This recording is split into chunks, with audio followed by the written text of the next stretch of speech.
पुरानी बात है। हिमालय की गोद में बसा एक विशाल राज्य था जिसका नाम था सूर्यगढ़। जैसा इसका नाम था वैसा ही इसका तेज था। वहां के राजा भानु प्रताप सिंह सूर्यवंशी थे और उनका मानना था कि जब तक उनके राज्य में धर्म है सूर्यदेव की कृपा कभी कम नहीं होगी। सूर्यगढ़ अपनी हरी भरी फसलों और कभी न सूखने वाली नदियों के लिए प्रसिद्ध था। राजा का एक ही पुत्र था, राजकुमार आर्यन। आर्यन केवल तलवारबाजी में ही नहीं बल्कि संगीत और कला में भी निपुण था। उसका स्वभाव बहुत कोमल था लेकिन इरादे चट्टान जैसे मजबूत थे। लेकिन समय का पहिया हमेशा एक जैसा नहीं चलता। एक साल ऐसा आया जब सूर्यगढ़ पर ग्रहण लग गया। सावन आया पर बादल नहीं बरसे। नदियां सूखने लगीं, खेत बंजर हो गए और मवेशी प्यास से मरने लगे। लगातार 3 सालों तक अकाल पड़ा। जिस राज्य में कभी अन्न के भंडार भरे रहते थे वहां अब लोग दाने दाने को मोहताज हो गए। राजा भानु प्रताप ने बहुत यज्ञ किए लेकिन आकाश से आग बरसती रही। राज्य के राजगुरु ने अपनी पोथियों को खंगाला और एक बहुत पुरानी भविष्यवाणी ढूंढ निकाली। उन्होंने भरी सभा में राजा को बताया, महाराज, यह कोप साधारण नहीं है। हमारे पूर्वजों द्वारा स्थापित वरुण कलश की शक्ति क्षीण हो गई है। इस राज्य को केवल एक ही वस्तु बचा सकती है, वो है नील सरोवर का स्वर्ण कमल।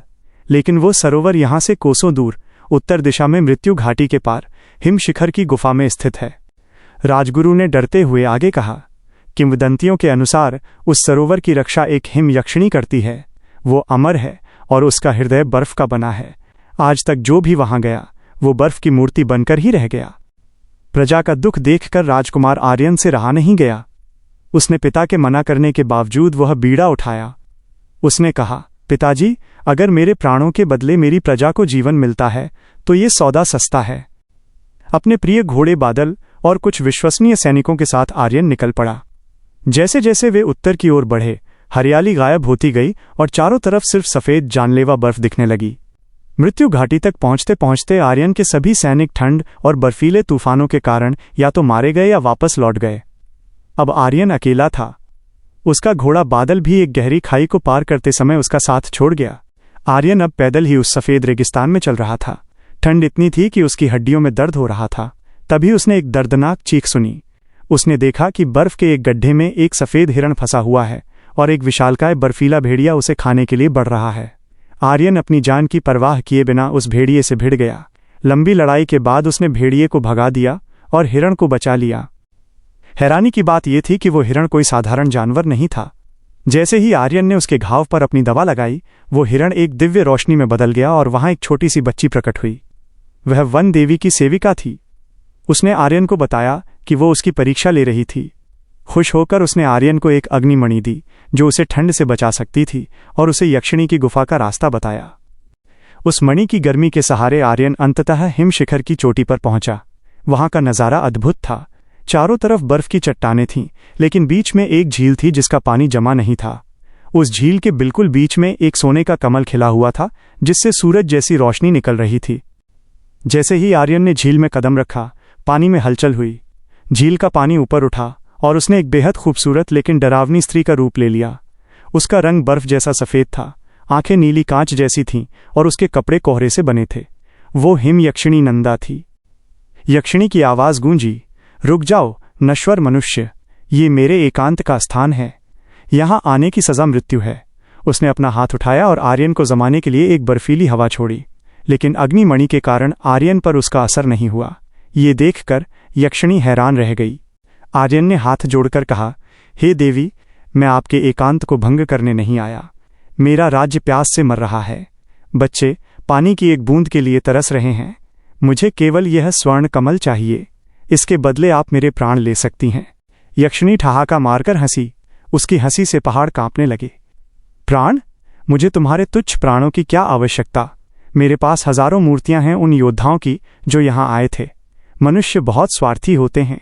वे विपत्ति में वादे करते हैं और सुख मिलते ही भूल जाते हैं।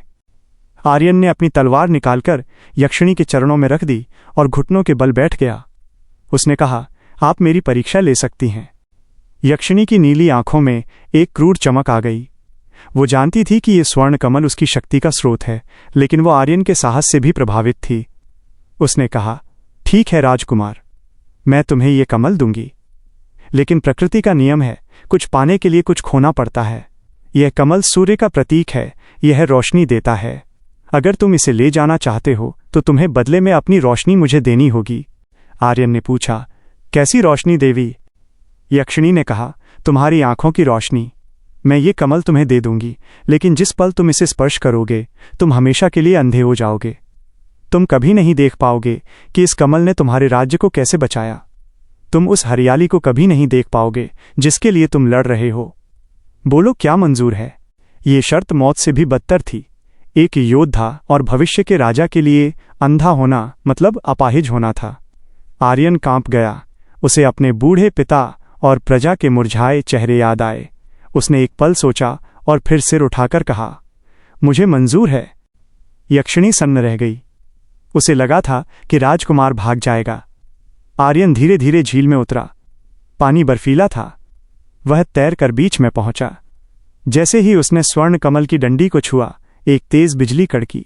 उसकी आंखों के सामने एक बहुत तेज सफेद रोशनी चमकी और फिर सब कुछ काला हो गया। राजकुमार आर्यन अब देख नहीं सकता था। उसके हाथ में कमल था, लेकिन उसकी दुनिया में अंधेरा छा चुका था। दर्द से कराहते हुए वो चिल्लाया, देवी, मैंने अपना वचन निभाया, अब मुझे जाने की आज्ञा दें। यक्षिणी उसे किनारे पर देख रही थी। सदियों बाद उसके बर्फ जैसे दिल में कुछ हलचल हुई थी। उसने सोचा, कैसा पागल इंसान है ये, जो चीज़ देख नहीं सकता उसके लिए अपनी दृष्टि दे दी। लेकिन कहानी अभी खत्म नहीं हुई थी। असली संघर्ष तो अब शुरू होने वाला था। एक अंधा राजकुमार हजारों मील दूर दुर्गम पहाड़ों में अकेला था और उसके हाथ में दुनिया का सबसे कीमती खजाना था। और उधर सूर्यगढ़ में राजा के बीमार पड़ते ही राज्य के कपटी सेनापति ने तख्ता पलट की तैयारी शुरू कर दी थी। राजकुमार आर्यन अब पूरी तरह नेत्रहीन हो चुका था। उसके हाथों में स्वर्ण कमल था, जिसकी गर्मी उसे महसूस हो रही थी, लेकिन चारों ओर केवल अनंत अंधकार था। यक्षिणी नंदा किनारे पर खड़ी उसे देख रही थी। नियम के अनुसार सौदा पूरा हो चुका था और उसे अब आर्यन की मदद नहीं करनी चाहिए थी। लेकिन आर्यन के उस त्याग ने यक्षिणी के मन में एक प्रश्न छोड़ दिया था, क्या प्रेम और कर्तव्य इतना बड़ा हो सकता है? आर्यन लड़खड़ाते हुए पानी से बाहर आया। उसे दिशाओं का कोई ज्ञान नहीं था। उसने अंदाजे से चलना शुरू किया, लेकिन पहली ही चट्टान से टकराकर गिर पड़ा। उसके माथे से खून बहने लगा, पर उसने कमल को जमीन पर नहीं गिरने दिया। तभी उसे अपने पास किसी के भारी कदमों की आहट सुनाई दी। उसे लगा कि यक्षिणी उसे मारने आई है, लेकिन तभी एक गर्म और रोएंदार स्पर्श उसके हाथ पर महसूस हुआ। ये वही जादुई हिम हिरण था जो अब अपने असली रूप एक विशाल हिम तेंदुए में बदल गया था, जिसे आर्यन ने आते वक्त बचाया था। वन देवी की वो सेविका अपना कर्ज चुकाने आई थी। तेंदुए ने आर्यन का हाथ अपने मुंह में दबाया और उसे धीरे से खींचने लगा। आर्यन समझ गया कि प्रकृति उसकी मदद कर रही है। उसने तेंदुए की गर्दन के बाल पकड़े और उस अंधेरे रास्ते पर चल पड़ा। वापसी का सफर आते वक्त से भी ज्यादा कठिन था। आर्यन को हर कदम पर ठोकरें लगती, कांटे चुभते और वो गिरता, लेकिन वो रुकता नहीं।